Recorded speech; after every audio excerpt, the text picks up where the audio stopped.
Rahayu, Rahayu, Rahayu. Ketemu lagi dengan saya, Teddy Wahyono, di channel tempat mengenal keris dan pusaka Nusantara lainnya dengan akal sehat dan hati terbuka. Nah, untuk kali ini saya akan membahas tentang keris pusaka ya. Jadi sebenarnya keris pusaka itu seperti apa sih?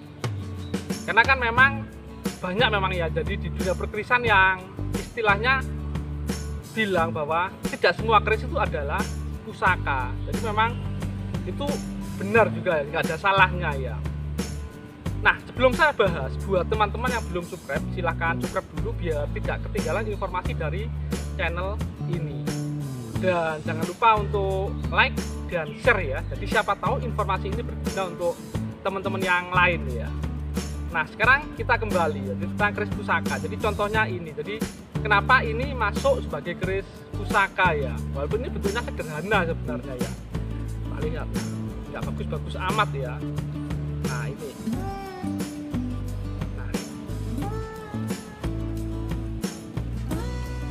Jadi seperti itu ya. Jadi nanti tak bahas juga. Jadi kenapa ini masuk keris pusaka? Lahirnya sebuah pusaka. Jadi itu memang karena ada beberapa hal atau beberapa sebab ya. Kalau yang pertama, jadi sebuah pusaka itu lahir karena memang sejak awal itu dirancang sebagai sebuah pusaka. Jadi itu memang dibuat dari materi bahan terbaik dan yang mengerjakan itu dipilih empu yang terbaik. Dan itu pasti ada tujuan tertentu ya. Biasanya sebagai lambang kebesaran suatu kerajaan atau suatu wilayah atau daerah kayak gitu.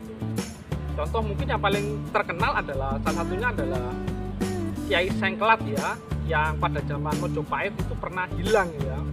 Karena itu memang sejak awal dibuat sebagai pusaka. Makanya ketika hilang itu dicari, dan yang mencari adalah empu yang membuat keris pusaka itu sendiri, yaitu Empu Supo. Padahal Empu Supo masih ada. Kenapa kok tidak disuruh membuat lagi gitu loh? Ya karena memang Kiai Sengkelat itu memang sejak awal memang dibuat sebagai pusaka, dan ada hal-hal khusus ya yang istilahnya tidak bisa dibuat begitu saja, dibuat ulang kayak gitu. Yang kedua, jadi sebuah pusaka itu lahir karena hadir dalam suatu peristiwa sejarah penting tertentu. Jadi kayak gitu ya. Kalau yang paling umum, yang paling gampang teman-teman lihat itu adalah bendera pusaka merah putih itu ya. Jadi sang saka merah putih. Jadi itu sebenarnya kan kain warna merah dan putih yang berbentuk persegi panjang yang dijahit jadi satu ya. Tapi itu hadir dalam peristiwa proklamasi kemerdekaan Indonesia. Jadi kain warna merah putih itu yang kita sebut sebagai bendera merah putih itu akhirnya menjadi pusaka, dan itu pusaka negeri kita gitu ya. Jadi karena hadir dalam peristiwa sejarah tertentu. Terus yang ketiga itu karena sebuah pusaka itu mampu membuktikan, jadi istilahnya manfaatnya, kelebihannya bagi pemiliknya, dan ini biasanya bersifat subjektif ya, karena bisa jadi ketika berganti pemilik hal itu tidak terjadi di pemilik sebelumnya kayak gitu ya. Jadi ada pusaka yang seperti itu. Jadi awalnya mungkin biasa, jadi bukan sebuah pusaka yang wah atau apa ya, atau mungkin keris biasa lah. Tapi karena dia mampu menunjukkan istilahnya manfaatnya bagi si pemilik itu, jadi itu akhirnya menjadi sebuah pusaka bagi si pemilik itu. Nah yang terakhir karena memang ada sejarahnya ya, misalnya pusaka warisan keluarga yang diwariskan turun-temurun, sama seperti keris ini ya. Jadi ini warisan dari eyang saya ya, jadi eyang saya itu langsung ke saya, karena anak-anak yang saya itu cewek ya, ada cowoknya satu sih tapi sama sekali nggak suka gitu. Jadi ketika yang nggak ada jadi langsung ke saya, dan yang saya itu kata ibu saya dapatnya dari ayahnya. Nah jadi keris ini jadi di keluarga saya adalah dua keris pusaka yang saat ini sekarang saya yang membawa.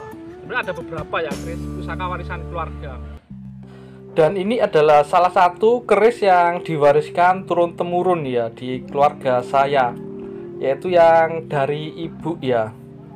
Jadi ini dari eyang saya yang dari ibu, yang di Krian, Eyang Soleh. Jadi memang ada beberapa keris yang memang sudah diwariskan turun temurun ya. Dan ini memang kalau kita lihat rancang bangunnya, termasuk gonjonya, ini masih dari era Hindu ya. Jadi memang sudah cukup tua, tapi terawat. Nah, jadi seperti itu ya. Jadi memang nggak semua keris itu pusaka gitu loh. Memang ada yang dibuat sebagai istilahnya souvenir ya, atau hiasan ya, gitu. Nah, mungkin itu saja dari saya. Semoga bermanfaat dan jangan lupa like dan subscribe-nya.